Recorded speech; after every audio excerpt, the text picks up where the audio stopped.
Kami datang dalam ucapan syukur pagi hari ini. Terima kasih karena Tuhan baik dan Tuhan menyatakan kebaikan-Mu di dalam hidup kami. Kembali hari ini kami bersyukur boleh bersama-sama merayakan kelahiran-Mu. Kami telah memuji-muji nama-Mu ya Tuhan. Kami telah menaikkan doa kami kepadamu. Dan tiba waktunya bagi kami untuk membuka firman-Mu ya Tuhan. Kami mohon, biarlah waktu kami membuka firman-Mu, bukalah juga hati kami. Jadikanlah hati kami seperti tanah yang baik, supaya ketika benih firman-Mu ditaburkan, boleh sungguh-sungguh berakar, bertumbuh, dan juga berbuah nyata di dalam hidup kami. Berkati hamba-Mu yang menyampaikan, semua kami yang mendengar, Tuhan tolong, agar kami bukan hanya jadi pendengar-pendengar firman yang setia, tapi mampukan dengan kuasa pertolongan dari Roh-Mu yang kudus, kami dimampukan menjadi pelaku-pelaku firman-Mu di dalam hidup kami, di dalam masa remaja kami.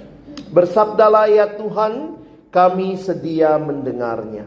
Di dalam satu nama yang kudus, nama yang berkuasa, nama Tuhan kami Yesus Kristus, Sang Firman yang hidup, kami menyerahkan pemberitaan firman-Mu. Amin. Silakan duduk. Shalom. Selamat hari Minggu, teman-teman yang saya kasihi dalam Tuhan Yesus Kristus. Bersyukur kita kembali merayakan Natal tahun ini. Natal yang kembali kita rayakan biarlah mengingatkan kita bahwa ada hal yang penting di dalam Natal. Teman-teman, kalau bicara Natal, apakah yang kita ingat? Apakah cuma hal-hal ini yang saudara ingat? Nah, ya. Saya tidak menolak kemeriahan Natal. Tetapi jangan sampai kita kehilangan fokus dari Natal yang sesungguhnya. Natal artinya lahir. Dan siapa yang lahir waktu Natal? Nah, bukan Frosty the Snowman ya. Bukan Santa Claus, tapi Christmas is Jesus' birthday. Ada anak yang tanya sama mamanya, "Mami, what is Christmas?" Lalu mamanya jelaskan, "Christmas is Jesus' birthday." Lalu anak itu bingung, saudara ya. Kenapa bingung? Karena dia bilang, "Kenapa semua orang bawa kado, tapi saling tukeran, Mami? If Christmas is Jesus' birthday, we need to give the present to Jesus." Mau nggak bikin ulang tahun? Semua orang datang bawa kado, lalu mereka tukeran di antara mereka, gitu ya. Mari kita kembali mengingat fokus daripada Natal. What is the most important part about Christmas? Sebuah kutipan mengatakan the most important part about Christmas is the first 6 letters. C-H-R-I-S-T. Can you imagine Christmas without Christ? Tinggal Mas. Ini bukan perayaan mas-mas ya. This is Christmas. So, Christmas is empty without Jesus. And Jesus supposed to be at the very heart of our Christmas. Karena itulah hari ini kita bicara tema yang indah. Kita bicara the everlasting love, ya. Tentu ayat ini sudah kita hafal. Yuk kita baca sekali lagi sama-sama ya. 1, 2, ya. Karena begitu besar kasih Allah akan dunia ini, sehingga Ia telah mengaruniakan anaknya yang tunggal, supaya setiap orang yang percaya kepadanya tidak binasa, melainkan beroleh hidup yang kekal. Yohanes 3:16, ayat yang terkenal, ayat yang banyak dihafal orang. Kadang-kadang orang bilang, "Aduh, saya nggak ngerti Alkitab, tapi saya hafal ayat ini." Dan ini bicara tentang kasih Allah yang besar. Pagi ini Alex ingin kita belajar 5 hal begitu ya. Kalau bicara apa yang besar-besar itu, kita akan melihat what is the greatest loss? Apa kehilangan yang terbesar? Lalu apakah kasih yang terbesar? Apakah hadiah yang terbesar? Apakah keselamatan yang terbesar? Dan apakah hak istimewa yang terbesar? Ya. The greatest loss, the greatest love, the greatest gift, the greatest salvation, and the greatest privilege. Saya mulai dari yang pertama dulu. the greatest loss. Ayat yang kita baca tadi menyatakan kasih Allah yang besar, tapi jangan lupa ada satu kata yang sangat menyedihkan kalau kita baca. Binasa. Inilah kenyataan manusia yang hidup di dalam dosa.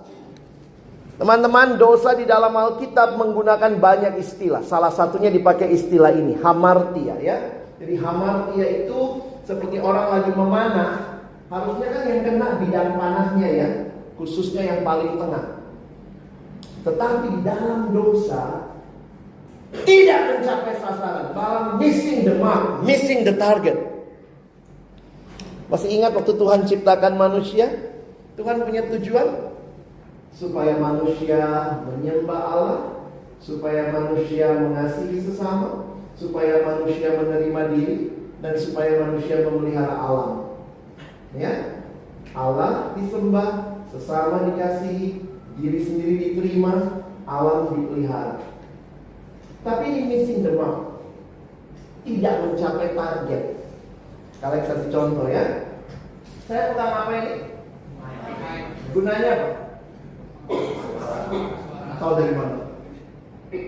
Itu gitu ya. Kalau ada benda namanya mic, gunanya untuk mengeraskan suara, itu siapa yang bilang?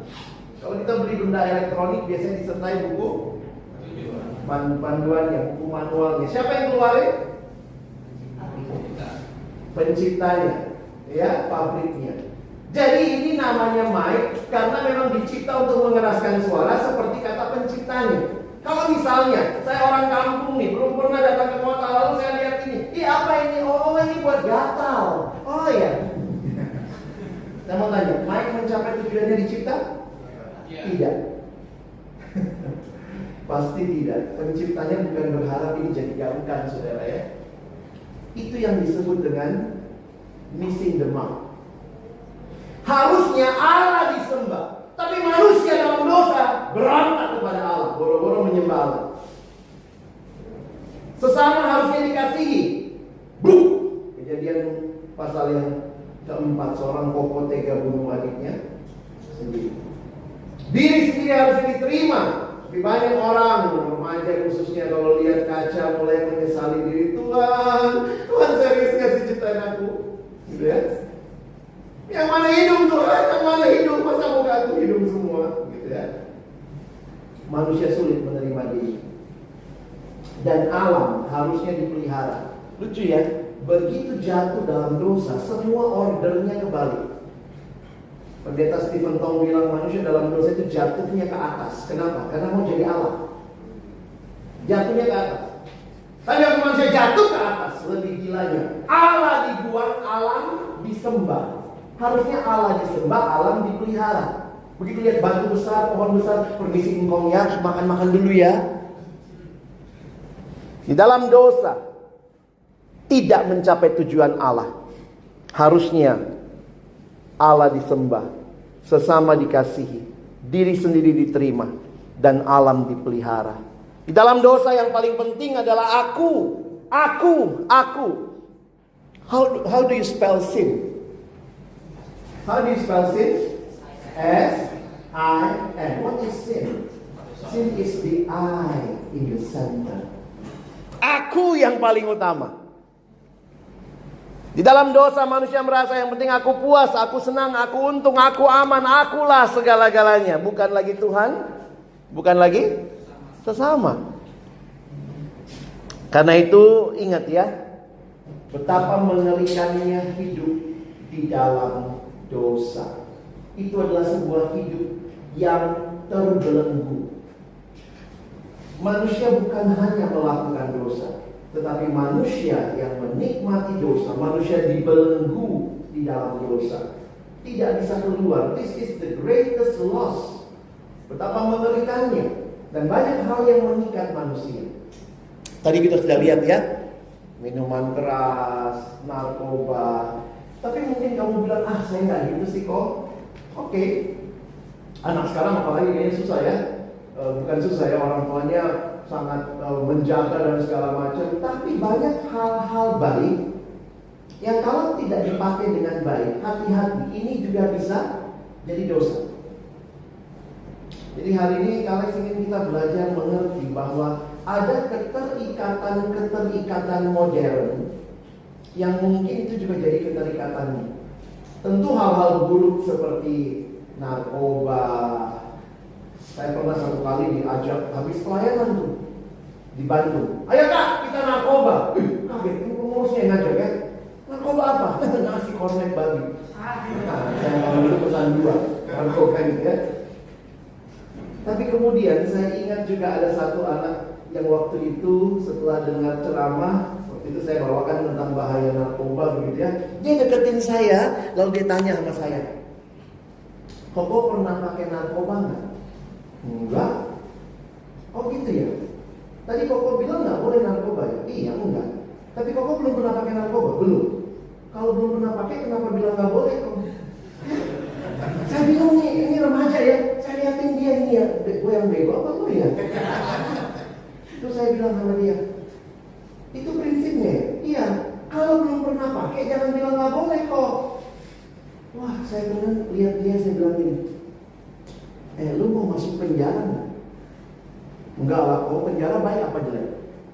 Jelek kok. Kamu udah pernah di penjara? Belum kok. Kenapa bilang jelek? Balikin teori. Hey, hidup bukan cuma mencoba. Hidup itu memilih. Kita bukan semua coba semua yang ada di hadapan kita coba. Itu hidup yang bodoh sebenarnya. Hati-hati. Banyak orang pikir dia bebas, tapi sebenarnya dia sedang terbelenggu. Saya bebas mau ngapain saja. Saya boleh minum minuman keras. Saya boleh pakai uang seenaknya. Saya boleh narkobaan. Sekarang rokok udah kurang ini ya, nge-vape. Rasanya kayak keren gitu ya. Kemana-mana pakai gantungan kayak anjing gitu. Boleh ya. Kadang mikir tadi sekali manusia modern ini ya. Dan kemudian waktu itu saya tanya satu remaja juga ya, Kak, saya mulai ngerokok gitu. Saya bilang, kenapa lu ngerokok? Tapi kayak tadi juga gitu ya, kalau gue gak ngerokok nanti dibilang gak jantan. Itu aja. Kenapa takut dibilang gak jantan? Di samping rokok itu jelas ditulis, rokok dapat menyebabkan kanker, impotensi. Ada nggak itu kalimat itu? Ada. Nanti baca ya di samping rokok. Jadi saya bilang, jantan, impoten kau. Ih, kata kasar banget sih. Bukan kata gua, kata bungkus rokok. Tapi kan nggak ada dilarang merokok di Alkitab. Iya, ada di pom bensin. Orang kalau bandel gitu ya, cari aja cara. Pokoknya yang penting gue boleh gitu ya. Hati-hati. Keterikatan itu bukan hanya dilakukan, tapi membelenggu. Mau keluar, tidak sanggup, tidak bisa. Tapi ada keterikatan modern ya. Nah, ada orang-orang yang terikat sama HP. Ini juga keterikatan modern ya. Kenapa? HP ini baik apa tidak? Baik kalau dipakai untuk yang baik. Tapi banyak orang juga jatuh dalam dosa dengan HP-nya. Namanya smartphone tapi nggak smart yang pakai. Ganti dia goblok phone ya. Kadang-kadang inilah realitanya. Jadi hati-hati. Apa yang dekat dengan kita dalam keseharian. Anak sekarang kalian harus hati-hati juga. Beberapa sekolah masih kumpul HP. Ada sekolah yang bebas boleh HP-an gitu ya. Tapi kalian ingin bilang, kamu yang jadi penentu. Untuk HP itu ada di tanganmu, kamu mau pakai buat apa? Dalam satu KKR saya ajak semua, angkat HP-mu. Siapa yang mau persembahkan HP-nya bagi kemuliaan Tuhan? Jadi ada medsos di situ. Waktu bicara medsos ya, kalau anak sekarang ya punya alter account. Cara punya alter account, bertobat. Kenapa? Karena itu biar gue bisa ekspresikan diri. Ada yang begitu, ada alter account buat apa? Buat nonton porno. Hati-hati. Ini dosa-dosa modern yang jarang dibicarakan. Kita tidak tahu membedakan mana keinginan, mana kebutuhan. HP baru keinginan atau kebutuhan? Ada yang bilang jawab, HP baru itu keinginan yang dibutuhkan kok. Juga sih. Anak remaja memang sulit memang membedakan ya. Dan ini juga bukan cuma anak remaja, sampai orang dewasa juga sekarang begitu ya. Lihat barang-barang yang baru, maka banyak juga yang terjebak di dalam konsumerisme. Salah nggak sih belanja? Ya nggak salah dong ya. Tapi kalau gila belanja, itu jadi hal yang mengerikan. Siapa sahabat yang paling sering datang ke rumah kita sekarang? Pakai. Ya. Karena apa? Rasanya boleh, beli dulu, pay later. Kita dibuai dengan semua itu, sehingga saya kaget juga. Ada anak remaja sudah terbelit pinjol. Hati-hati ya. Kayaknya gampang begitu, tapi ternyata itu bisa membelenggu. Jadi kalau belum saatnya, ya nabung. Belum punya duitnya, ya nggak usah memiliki barangnya. Kadang-kadang jangan berpikir dengan dunia menawarkan bisa dibayar nanti. Belum lagi, nah ini bisa membelenggu. Boleh kan nonton drakor? Ya boleh dong, tapi apa batasannya? Kalau ngomong sih sederhana ya. Kalau tugasmu adalah siswa, berarti tugasmu untuk belajar. Kamu mahasiswa, tugasmu belajar. Kalau nonton itu sambilannya. Jangan dibalik. Kalau sudah membelenggu, nonton jadi utama, kuliah jadi sambilan. Sekolah jadi sambilan. Nah, hati-hati. Drakor nontonlah yang baik-baik. Kalau drakor yang bagus, jangan yang picisan ya, jangan yang remeh-temeh gitu ya. Tapi cari yang sesuai umurmu. Kita nonton film boleh kok. Tapi hati-hati kalau film membelenggu kita. Ada begitu banyak idola masa kini yang bisa membelenggu ya. Apakah mereka membelenggumu? Saya nggak tahu ini siapa ya. Ini siapa ini? Jadi kadang-kadang idola-idola seperti ini orang rela loh ya. Ke gereja nggak ada ongkos, tapi kalau untuk beli album barunya, beli merchandise-nya selalu ada duit gitu ya. Ada yang bilang saya mah nggak itu ya. Saya bukan itu yang membelenggu. Ini mungkin kamu. Boleh nggak main game? Batasannya apa? Ya kamu siswa belajar, game sambilannya. Jadi memang model game begitu rupa ya. Wah, semua ini jadi hal-hal. Ada yang dibelenggu sama ini? Nonton anime sampai malam pun masih di HP begitu ya. One Piece, Two Pieces. Dan hati-hati juga ya. Banyak orang yang dibelenggu oleh pornografi. Maaf, gambarnya cowok, tapi ternyata banyak perempuan juga terbelenggu pornografi. Tidak heran Alkitab mengatakan upah dosa ialah maut. This is the greatest loss. Hati-hati ketika kita di dalam dosa. Betapa mengerikan dosa itu. The greatest loss. Tapi yang kedua, kita berhadapan dengan the greatest love. Coba lihat ya. Karena begitu besar kasih Allah akan dunia ini. Teman-temanku, di dalam keberdosaan kita, hukuman itu pasti. Tetapi Allah mengutus anaknya Yesus Kristus membayar hukuman itu bagi kita. Teman-teman, pokok tuliskan begini ya. Allah tetap setia mengasihi kita yang tidak layak, yang berdosa. Bukan karena dia suka sama dosa kita, yang masih suka nyontek, yang seringkali berbicara tidak sopan. Saya bingung anak sekarang ya. Dia ngomongnya sama siapa sih? Saya naik angkot, lalu kemudian nama istri, terus ada satu anak anak SD, bahkan di 4 orang di pojokan gitu ya, karena masih pakai putih merah. Lalu ngomongnya gitu, gila anjing banget tuh guru. Kalau punya anjing dia siapa? Ini kebun binatang mana dia sekolah? Sorry ya, pokok harus garis bawahi kalimat-kalimat anak sekarang yang diakhiri dengan jing. Kita nggak panggil anjing kok jerit. Nah, apa bedanya? Anjing sama anjrit. Ya beda kok, anjing kakinya 4, anjing kakinya 4. Hati-hati, bahkan mulutmu pakai bagi kemuliaan Tuhan.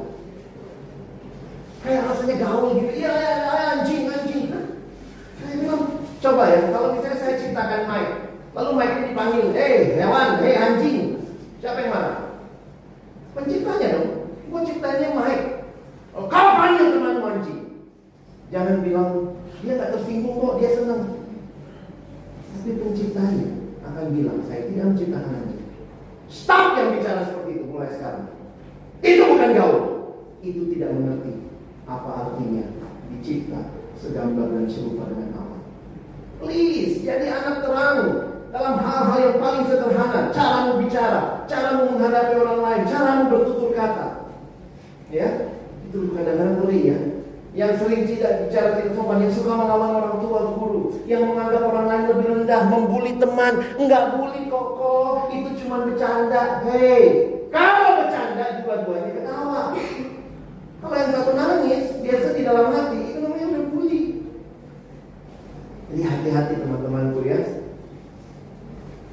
Kasih Allah, Dia mengasihi kita yang masih berdosa, bukan berarti supaya kita terus dalam dosa ya. Namun Allah tetap mengasihi lebih daripada yang saudara dan saya bayangkan.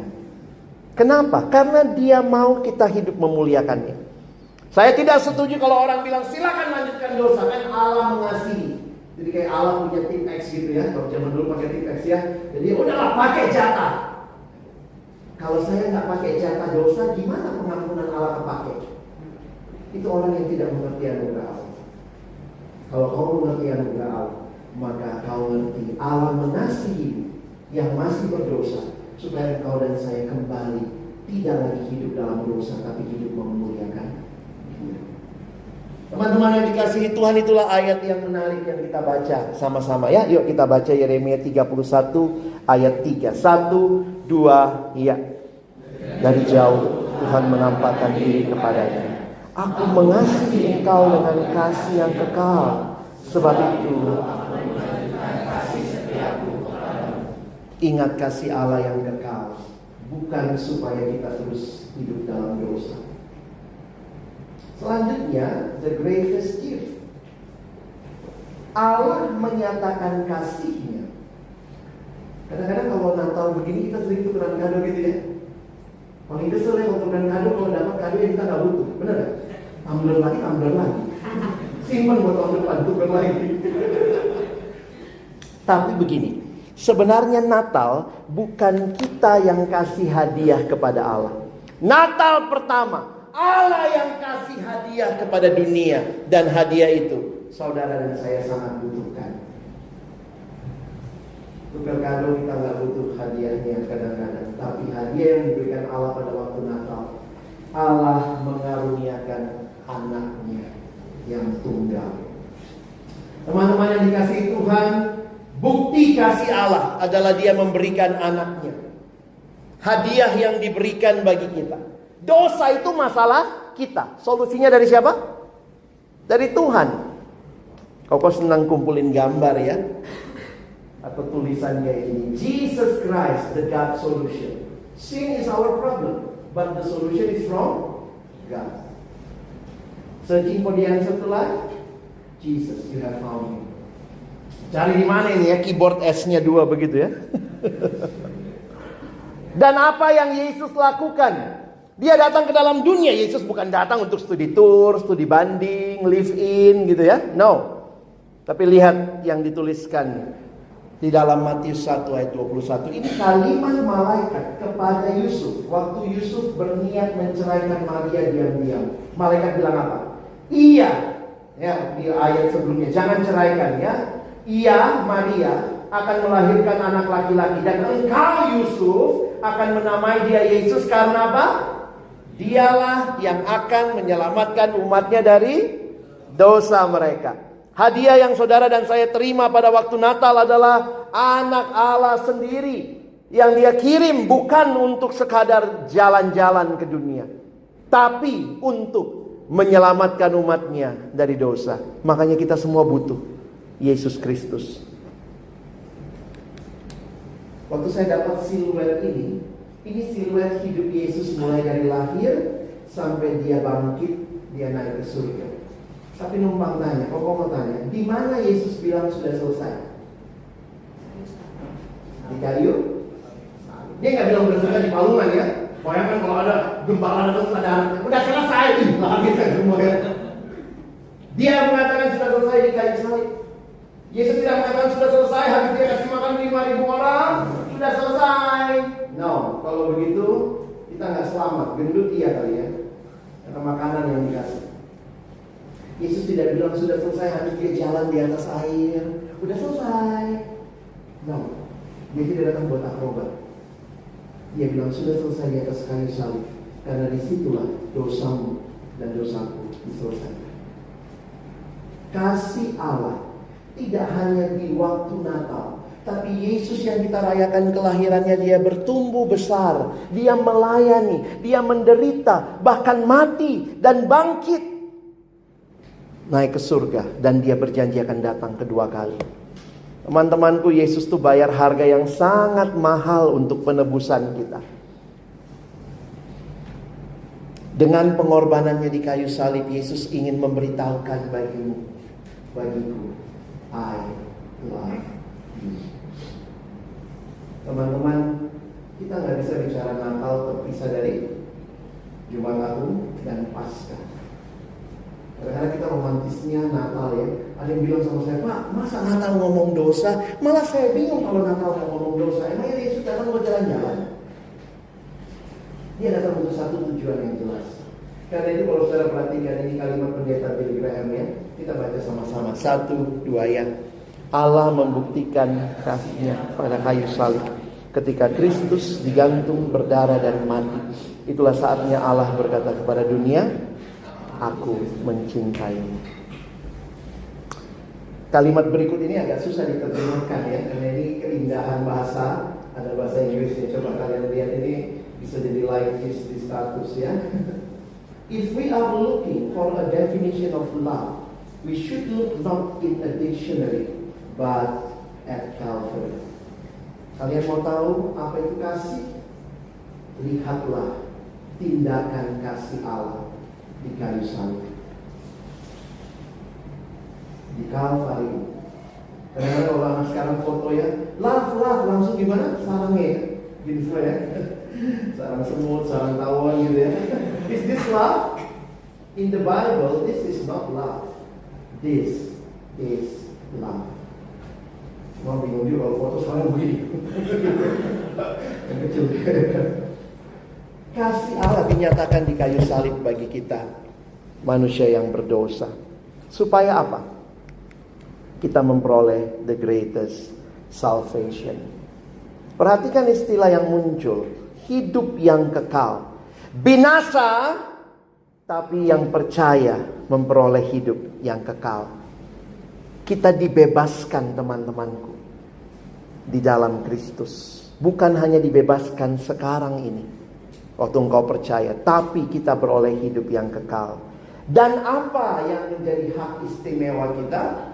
Terakhir, what is the greatest privilege? Kita baca sama-sama ayat ini ya. Yohanes 1 ayat 12. 1, 2, ya. Tapi semua orang yang menerimanya diberinya kuasa supaya menjadi, yaitu mereka yang percaya. Tadi yang main drama tulisnya anak-anak terang begitu ya. Inilah semua orang yang menerimanya diberinya kuasa supaya menjadi anak-anak Allah. Teman-teman, Alex baru menyadari belakangan waktu beberapa tahun yang lalu, orang tua itu pingin banget gitu ya, anaknya mirip dia ya. Ada nggak papa mamamu yang pingin banget kamu makin hari makin mirip tetangga? Ada. Pas kau pulang gereja ini, papa bangga sekali, lihat matamu ya, makin mirip tante di seberangnya lagi. Melihat hidungmu ya, makin mirip ini yang om-om yang jual bakpao itu loh. Waktu saya besok teman komsel melahirkan, karena kami komsel dari kuliah, lalu kemudian waktu di alumni, terus kemudian dia menikah pertama kali, punya anak pertama gitu ya. Waktu kami besuk tuh pas bayinya baru selesai menyusu, saya ingat banget tuh. Terus teman saya ceweknya bilang gini ya, Lex, lihat anak gua. Saya liatin, namanya masih anak putih merong gitu ya. Hidungnya kan hidungku ya Lex, jidatnya jidat papanya. Tiba-tiba papanya ngomong, Mama, ininya hidup papa, jidat mama. Kalau mereka berantem hidung jidat gitu. Tapi namanya orang tua, saya pikir ya, kita lihat juga yang namanya produk bersama ya. Jadi pasti ada mirip sana, ada mirip sini. Tapi orang tua yang normal ingin sekali dibilang anaknya mirip dia. Ini anakku, mirip kan? Kalau kita terima Yesus dalam hidup kita disebut anak-anak Allah. Berarti harusnya mirip siapa? Ada nggak yang udah bilang sama lu Allah banget sih? Belum ya? Loh, kamu mirip siapa dong? Kalau orang bilang kamu, dasar lu anak setan, nanti kesetananmu lebih kelihatan ya. Tapi kalau ada yang bilang, dasar lu anak Allah, puji Tuhan, kelihatan dua anaknya, dia bapak dua. Harusnya begitu kan? Kok takut sih bilang anak Allah? Nah ini kayak tadi ya, thank you dramanya tadi banyak pesan di dalamnya. Kita takut dibilang banci, kita takut dibilang terlalu Kristen, kita takut dibilang pendeta. Lu, gua kalau nggak ngerokok, lu pendeta lu.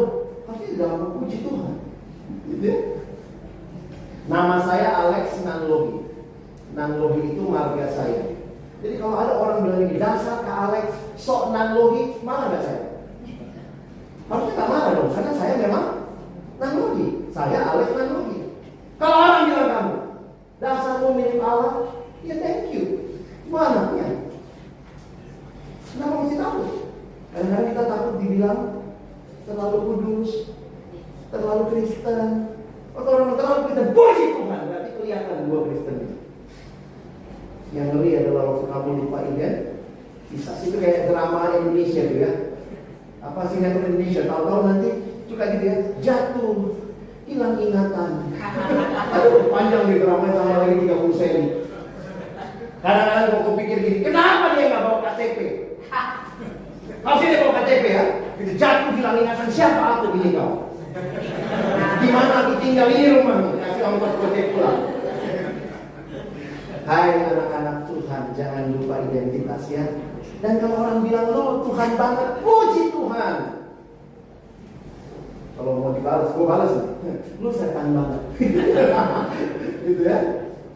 Jadi teman-teman kita harusnya bangga dong kita anak Tuhan ya. I am a child of God. I know it, I live it, I love it. Oke? Coba Koko bilang, I am a child of God. I know it, I live it, I love it. Jadi jangan malu jadi bilang anak Tuhan langsung rasanya, iya aku gak mau jadi anak Tuhan banget. Loh, lucu kita. Ingat, kalau kita anak Tuhan, Tuhan kita adalah Tuhan yang hidup. Dia adalah Bapa kita. Ia mendengar, Ia mengerti, Ia memahami pergumulan kita. Ia selalu menyertai kita. Adik-adikku, anak remaja sekarang banyak banget pergumulannya ya. Ketemu tiba-tiba, kok butuh healing. Lu sakit apa? Kagak tahu, pokoknya butuh healing. Coba kalau kita ke dokter, dokter saya butuh healing. Terus dokter tanya, lu sakit apa? Kagak tahu dokter, gue butuh healing. Sampai-sampai ke Indomaret aja berasa healing. Saya kalau pikir kenapa ya, ini kan Indomaret terang lampunya ya. Kamu yang agak depresi di rumah ganti kamarmu kayak Indomaret. Kita butuh melihat ada Allah yang peduli dengan hidup kita. Dia dengar, dia mengerti, dia paham pergumulan kita. This is our privilege, sahabatku. Pendeta Timothy Keller bilang begini, seperti seorang raja yang bisa dibangunkan jam 3 pagi. Siapa yang bisa bangunkan raja jam 3 pagi? Minta tolong ambilin air. Ya anaknya. Dan ingat, we have that kind of access. We are a child of God. Living as a children of God. Ini generasi GPS ya. Maka Koko tutup dengan mengajak kita ingat posisi sangat penting. Di mana kamu ketika merayakan Natal?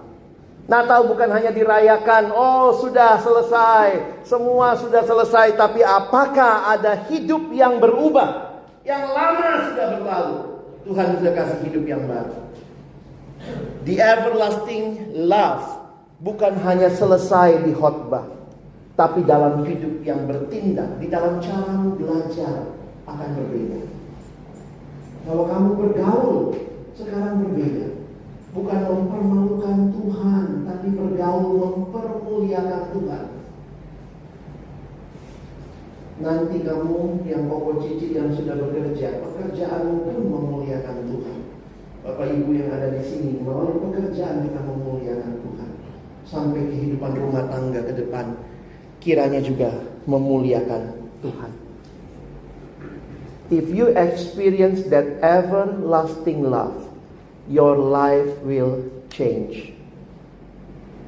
Tapi ingat, ini bukan perubahan hanya bagi kita. Karena apa? Tuhan juga panggil kita membagikan kasih-Nya. Ya, Koko selalu ingat kalau naik pesawat bagian ini ya. Kalau kalian naik pesawat, biasanya ada bagian, mau 1000 kali naik pesawat pasti dijelaskan ya. Akan ada penjelasan cara menggunakan sabuk pengaman, lalu kemudian masker oksigen. Saya selalu perhatiin gitu ya. Jika tekanan udara di kabin mendadak menurun, maka masker oksigen sepertinya akan keluar dari panel di atas Anda. Tarik masker menutupi mulut dan hidung, keratkan karetnya di kepala dan bernafaslah seperti biasa. Saya sampai hafal ya. Dulu mau jadi pramugara tapi nggak bisa, tingginya nggak cukup.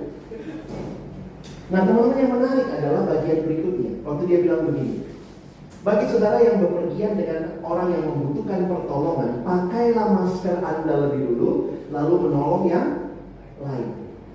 Jadi saya menghayati begini, apa tujuannya orang ini pakai masker? Supaya nanti dia bisa tolong yang lain. Jadi kalau kita sedang menikmati masker itu, jangan kemudian habis kita pakai masker dia asik ya, terus dia I live it, I like it, ya. Itu bukan begitu.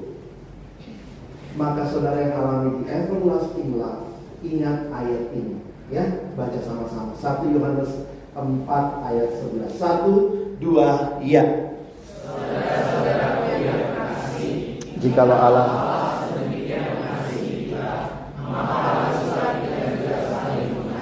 kita tidak berhenti menikmati kasih di tempat ini. Dan waktu kalian keluar, kembali ke hidup sehari-hari, di keluargamu, di sekolahmu, di persahabatanmu, di perkuliahanmu, di pekerjaanmu, di mana saja kau hadir, bagikanlah kasih itu. Karena banyak orang belum menikmati kasih Allah. Tapi saya nggak punya apa-apa kok untuk dibagikan. Saya tutup dengan kalimat dari Santo Agustinus. Satu waktu Santo Agustinus ditanya, bagaimana bentuk dan rupa kasih itu? Lalu Santo Agustinus menjawab, kasih memiliki mata, tangan untuk menolong orang lain.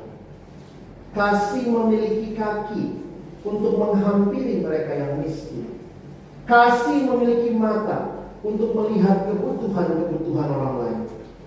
Kasih memiliki telinga untuk mendengar rintihan mereka yang menderita. Demikianlah rupa kasih. Kalau bicara uang, anak sekolah punya uang apa sih? Mungkin kau bilang saya nggak bisa mengasihi, membagikan sesuatu. Tapi kamu punya tangan, kamu punya kaki, kamu punya mata, kamu punya telinga. Mungkin ada teman-teman di sekitar yang butuh mendengar kasih Allah. Dan itulah bagiannya. Hadir di rumah, bagikan kasih Allah. Puji Tuhan kalau papa mamamu sudah percaya. Kalau belum, doakan. Bagikan kasih Tuhan bagi mereka. Koko tutup dengan satu pengalamannya. Pernah waktu pimpin Natal, MC Natalnya bilang gini ya, setelah semua selesai, ini pas malam ya. Baik saudara, kita tiba pada acara puncak kita malam ini, yaitu makan malam bersama. Ya ampun, bukan buat gua puncaknya ya. Makan malamnya ya. Tapi itulah, banyak orang melihat Natal hanya sekadar makan. Tapi Koko tutup dengan kalimat ini ya. Natal kiranya bukan sekadar perayaan, tetapi adalah perubahan. Pulang dari sini, kamu dan saya alami the everlasting love. Kita berubah, hidup dalam hidup yang baru, dan kita hadir membagikan kasih Allah bagi sesama kita.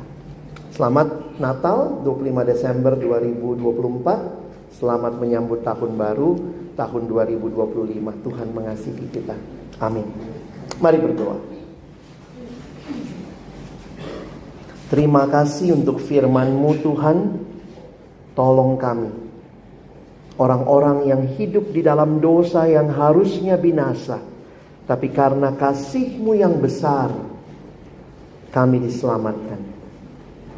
Kami mau hidup dalam hidup yang baru, hidup yang menyatakan Allah kepada dunia.